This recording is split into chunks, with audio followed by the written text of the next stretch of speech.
जय हिंद दोस्तों, मैं हूं आपका दोस्त के बी और करंट अफेयर 2020 के लिए एक नए वीडियो में आप सभी का स्वागत है। तो अभी भारत सरकार ने चीन के ऊपर नजर रखने के लिए और सीमा पर अपनी निगरानी प्रणाली को और बेहतर बनाने के लिए यूएसए और इजराइल के साथ में एक समझौता किया है। तो इस समझौते के अंतर्गत हम लोग किन चीज़ों को परचेज करेंगे, इसके बारे में इस वीडियो में हम लोग जानेंगे। तो वीडियो अगर आपको पसंद आता है तो इसे लाइक जरूर करिएगा। चलिए अब वीडियो की शुरुआत करते हैं। तो सबसे पहले यहाँ पर थोड़ा मैप के जरिए आप समझिए कि भारत और चीन के बीच में किन सीमाओं को लेकर के विवाद है। तो ये आप मैप में जो भी रेड कलर की एरिया को देख रहे हैं, इन सभी एरिया के ऊपर चीन के द्वारा अपने अधिकार को प्रदर्शित किया जाता है। यहाँ पर आप देखेंगे जम्मू कश्मीर और लद्दाख के बीच में जो ये एरिया है, इसके अलावा अरुणाचल प्रदेश का जो ये पूरा एरिया है, इसके ऊपर भी चीन क्लेम करता है। चीन का ये मानना है कि जो अरुणाचल प्रदेश वाला ये एरिया है, यह तिब्बत का ही हिस्सा है। तो इसीलिए चीन के द्वारा इसके ऊपर भी अपना क्लेम किया जाता है। और अभी गलवान घाटी में आप सभी को पता होगा कि भारत और चीन के बीच में एक झड़प हुई थी, जिसमें हमारे 20 सेना के जवान शहीद हो गए थे। तो अब भारत के द्वारा यहाँ पर इन सीमाओं के ऊपर जो भी चीन की गतिविधियां हैं, उन सभी के ऊपर नजर रखने के लिए इजराइल और यूएसए के साथ में समझौता किया गया है। तो आइए इन समझौतों में हम लोग क्या चीज खरीदेंगे उसके बारे में जान लेते हैं। तो सबसे पहले भारत अमेरिका से RQ-11 रामवन नाम का अनमैन्ड एरियल व्हीकल यानी कि ड्रोन परचेज करेगा। तो इसके बारे में अगर हम लोग बात करें तो अमेरिका की एरोवायरमेंट के द्वारा इसे निर्मित किया गया है। यह एक कंपनी है और इसी के द्वारा RQ-11 रामन का निर्माण किया गया है। यहाँ पर अगर हम लोग इसकी बात करते हैं तो सबसे पहले FQM-151 के नाम से 1999 में इसका निर्माण किया गया था और फिर इसको अपग्रेड करके नया वर्जन निर्मित किया गया, जिसका नाम है RQ-11 रामन। इसकी खास बात क्या है? तो इसकी खास बात यह है कि इसे हाथ से ही लॉन्च किया जा सकता है। किससे? हाथ से ही इसे लॉन्च किया जा सकता है। ये आप देख सकते हैं, अमेरिकी सेना का एक सिपाही है जिसके द्वारा RQ-11 रामन को लॉन्च किया जा रहा है। तो हाथ से ही इसे आसानी के साथ में लॉन्च किया जा सकता है।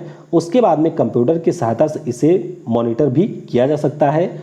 और इसकी खास बात यह है कि यह 500 फीट की ऊंचाई तक उड़ सकती है और 500 फीट की ऊंचाई के साथ साथ 10 किलोमीटर से एरिया में ये मॉनिटरिंग कर सकती है। यानी कि यहाँ पर मान लीजिए RQ-11 है, तो इसे जब लॉन्च करेंगे तो ये जा सकती है ऊपर 500 फीट की ऊंचाई तक और 10 किलोमीटर की एरिया में ये निगरानी कर सकती है। और इस ड्रोन के पास में 100 किलोमीटर की स्पीड भी होगी, यानी कि 100 किलोमीटर की स्पीड से ये निगरानी कर सकती है। अब अपने देश भारत की बात करते हैं तो हमारे पास में DRDO द्वारा निर्मित रुस्तम नाम का भी ड्रोन है, लेकिन ये ड्रोन काफ़ी ज़्यादा बड़े हैं।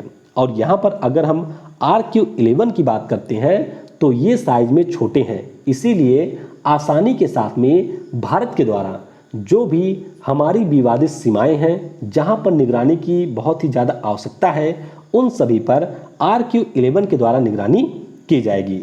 तो भारत संभवतः इसकी 200 यूनिट खरीदेगा, यानी कि 200 इकाइयाँ खरीदेगा और एक इकाई की कीमत है $1,73,000। और एक इकाई की अगर हम लोग बात करें तो इसमें भारत को 4 अनमैन्ड एरियल व्हीकल मिलेगा, 2 GCS मिलेगा और इसके स्पेयर पार्ट मिलेंगे। तो यह एक बहुत ही अच्छी डील है और आने वाले कुछ समय में भारत को ये मिल जाएंगे। RQ-11 रावण की अगर हम लोग बात करते हैं तो अमेरिका के अलावा आप देख सकते हैं दुनिया के ये जो सारे देश हैं, इनके द्वारा भी इसका उपयोग किया जा रहा है और इसे विभिन्न देशों के द्वारा टेस्ट भी किया जा चुका है। और उस टेस्ट से ये पता चला कि इसके जो रिजल्ट हैं वो काफ़ी ज़्यादा बेहतर हैं, यानी कि मॉनिटरिंग में इसकी हेल्प ली जा सकती है। तो आपको क्या ध्यान रखना है कि ये जो RQ-11 है, इसके लिए हमने समझौता किया है कि इसके साथ में यूएसए के साथ में। फिर बात करते हैं स्पाइक फायरफ्लाई लॉटरिंग म्यूनिशन की। तो यह भी एक प्रकार का अनमैन्ड एरियल व्हीकल है। अब इसको आप ड्रोन तो फिलहाल नहीं कह सकते हैं, लेकिन ड्रोन के जैसा ही ये होता है। और इसकी खास बात यह है कि अगर आप इसको यहाँ से लॉन्च करेंगे तो ये कुल मिलाकर के 1 किलोमीटर के रेंज में ना केवल निगरानी कर सकता है, उसके अलावा किसी टारगेट को हिट भी कर सकता है। और ये जो स्पाइक फायरफ्लाई लॉयटरिंग म्यूनिशन है, इसका निर्माण इजराइल की रफाइल एडवांस डिफेंस सिस्टम के द्वारा किया गया है और इसे सुसाइड ड्रोन के नाम से भी जानते हैं। तो इसके लिए भी भारत सरकार ने इजराइल के साथ में समझौता किया है और शीघ्र ही भारतीय सेना के पास में ये दोनों उपलब्ध होंगे। तो इसके माध्यम से जो हमारा देश भारत है वह सीमा के ऊपर चीनी सैनिकों की जो भी गतिविधियां हैं उन पे नजर रख सकेगा और जो अभी हाल ही में गलवान में हुआ, इस प्रकार की स्थिति से भी भारत आसानी के साथ में निपट सकता है।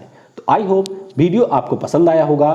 Thanks for watching. जय हिंद, जय भारत और सबसे जरूरी, पढ़ेगा भारत तो बढ़ेगा भारत।